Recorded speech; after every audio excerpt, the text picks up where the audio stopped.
And we have with us by phone a returning guest who's fabulous, Mary O'Sullivan. She is the owner of Encore Executive and Professional Coaching. And we're talking today about what happens if you don't really love your job, but you're in your job. And, you're just not sure exactly what to do. You kind of like to gracefully exit, but maybe you really can't. And, this is the holiday season, so that can add some more stress to what's happening. So she's going to give us some good tips and good advice. And also, just, you may also want to stay in your job for a while, but you may just need some tips on how to be happier. All right. Welcome, Mary O'Sullivan. Hi, Mary. Hi, Patricia. It's great to be with you again today. Yeah, it's great. Well, let's first talk about people who want to gracefully exit. I know the last time you were on, you gave us this shocking statistic. Yes. I think all the audience went, what? Yeah, you said that exactly. there are 70% of people in their jobs are not happy. That's correct.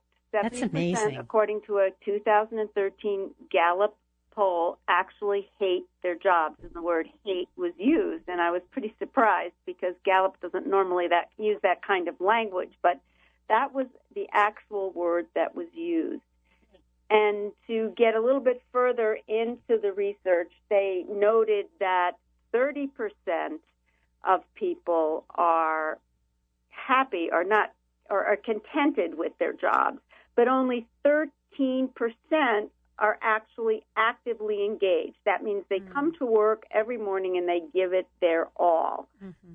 So, my advice to listeners is that if you are in the position of hating your job and you're thinking of a plan to exit, I have a strategy for that. And that's what I use with my clients. It's a 4-step strategy. Okay. That really, it takes two different turns in the conversation. One is support for thought. So if you have a creative thought about how to move on, I'm going to help you explore that thought. The other is challenge. So I'm going to challenge you to see if it's something that you can actually do. Is this something within your control? Is it something realistic for you? Mm-hmm. What would be different for you if you made this change? And then we go, that's the thought part of it, and then we go into the action part. And the action part is, if you think of an action, we're going to dig down deeply into what those actions are and how you can get them done. So that's the support for action part. Mm-hmm. And then there's challenge for action. So I'm going to challenge you and say, so who's going to help you with that? What is your timeline, et cetera, et cetera? And frankly, those are the things that people should be thinking about on their own when they're not happy at work. Mm-hmm. It really boils down to, Patricia, a matter of what do they really want to do. Mm-hmm. It's always about what you want to do. Yeah, but Mary, there are a lot of people that can't even go there. They can't go to what you want to do because it's what they feel they have to do to make it work for them. I understand that. And that's not, and that does make sense. Mm-hmm. But the question is there a way out of that box? Is there a way to find something that you also enjoy that you can get paid for? Yeah. That's the question. Well, that's the challenge, okay? That's the challenge. So my recommendation is don't quit your job. You need to have a paycheck. A lot of my clients come in here and they've quit their jobs. They don't have a paycheck anymore. That's a problem. So 9 times out of 10, they're not going to land the job that they want. I know we had a call last time that people that leave their positions, leave their jobs, decide that there's a possibility that they can jump in to something similar. That is not the case. Depending upon how much money you want to make, it takes 1 month for every 10 $8,000 of income that you want to make. So if you were making $80,000, it's probably going to take 8 months. The other piece is, if you live in Rhode Island, you are going to have to either take something less or supplement your income with something else. This is the holiday season. The stores are packed. A lot of retailers are still looking for people to fill in their various slots. Some of these places are going to be open all night. Mm-hmm. If you don't mind doing that kind of work to bring in some extra income, that's a recommendation that I have. So what I'm hearing you say is, look, be practical, stay with what you've got for now, but start building some strategy and some planning to look at something else. Because if you don't do that, then you absolutely won't go anywhere, right? You'll just stay where you are. Right. If you don't do that, you are going to paint yourself into a corner.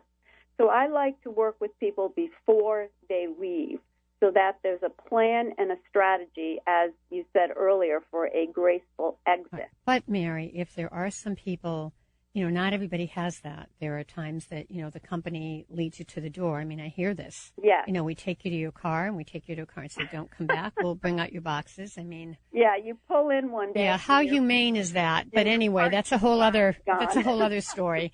Right. But the question is, and then that happens. And, and then, of course, you can say, well, what should I do? Should I just file for unemployment, or should I look for a job, or should I start something else? So that's kind of where you come in, right? Where if somebody has lost their job and they've lost it and they don't have a plan B mm-hmm. because they didn't realize they were going to lose their job, then you can work with them to figure out where can they go next, even if it's an interim something. Correct, yeah. Mary? Exactly. And that's what we were talking about, is that you need to get a paycheck. So sometimes people might have to work 2 jobs just to cover the bills. And if you've walked out the door without taking any of the benefits that you've earned from your previous employer, you're entitled to things if you are laid off. So if you're going to get laid off, make sure you have a plan with your employer to take all of those benefits and use them to the full max. Get whatever you can. Your interim plan, if you've already shut the door behind you, is you're going to have to work a couple of jobs to cover your bills. This is just everyday conventional wisdom, okay? While you give yourself the mental space that you need to rethink where you are and what you're going to do. All right, and we're taking your calls at 438-WPRO, 438-9776. If you have questions for Mary about, I'm not really happy at my job and I'd like to know, what should I do next? Got a couple of minutes. So, Mary, here's an important question. Okay, so we have a person who is considering, they've been terminated, so they're considering unemployment. Now, they may be able to work with a temp agency in the meantime and get a couple of jobs, or they can just collect.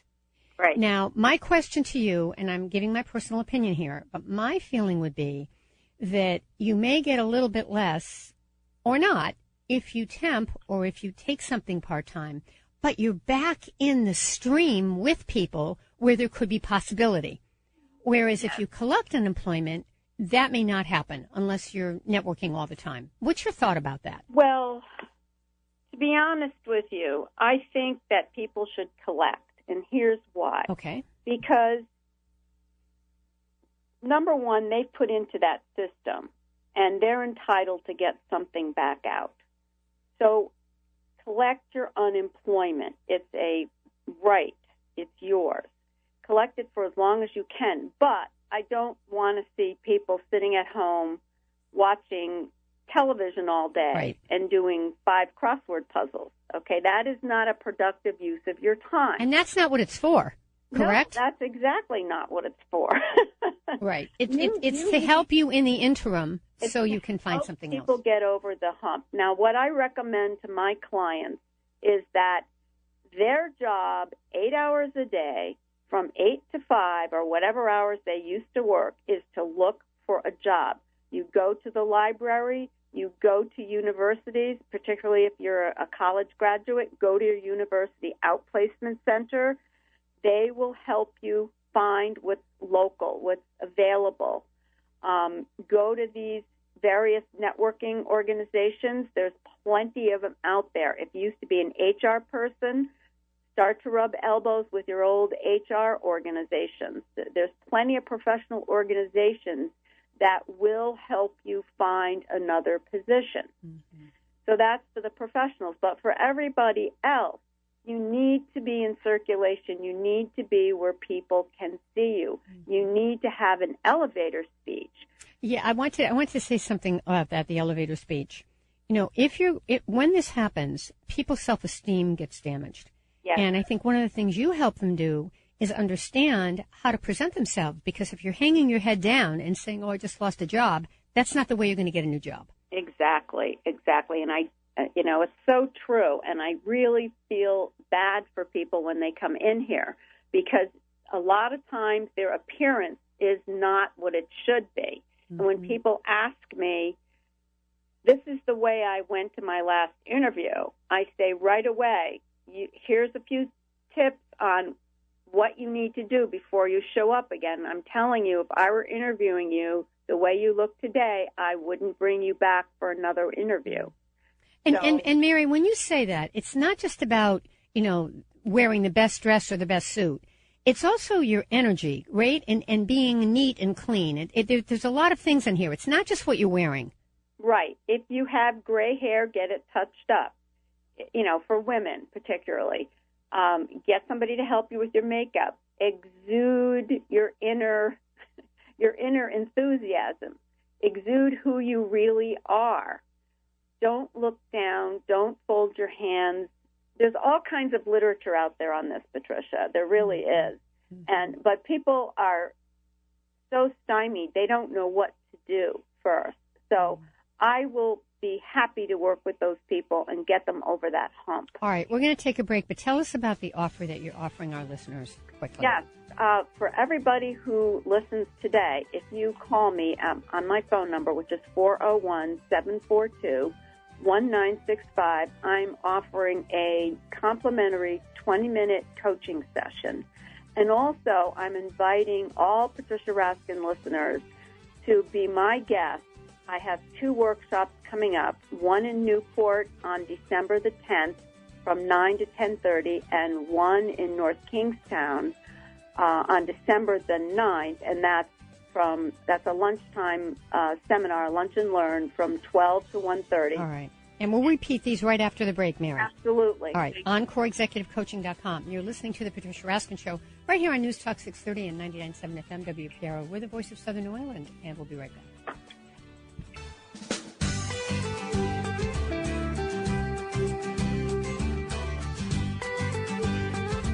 Hi, everyone. We are back. You are listening to the Patricia Raskin Show, and I'm Patricia Raskin. And we are talking today about jobs. And if you're in a job and you're not that happy, what do you do about it? Besides complain, which doesn't really get you too many places. And as our guest, Mary O'Sullivan, has mentioned, in a study, a Gallup study, 70% of the people that were interviewed or surveyed said they were unhappy or hated their job. So there's an issue there. So welcome back, Mary O'Sullivan. Hi, Patricia. Hey, good. All right, so you're giving us great advice. Folks, we've got about 10 minutes. So if you have any questions for Mary, if you're in a job that you really don't like, if you're trying to get something else but you're not sure or you're not clear, or you want to gracefully exit and you're not sure, any of those questions, Mary is happy to answer them on the phone. She's also happy to give you a 20-minute complimentary consultation. And Mary, let's get that phone number again, please. Yes, the phone number is 401-742-1965. 742-1965. Right, that's my direct line. Okay, and then also you have 2 workshops that are coming up that you're offering complimentary if they say they heard it on the show. Yes, and everybody who listens to Patricia Raskin will be invited as my guest to one of the 2 workshops. One is in Newport on December 10th from 9 to 10:30 in the morning, and then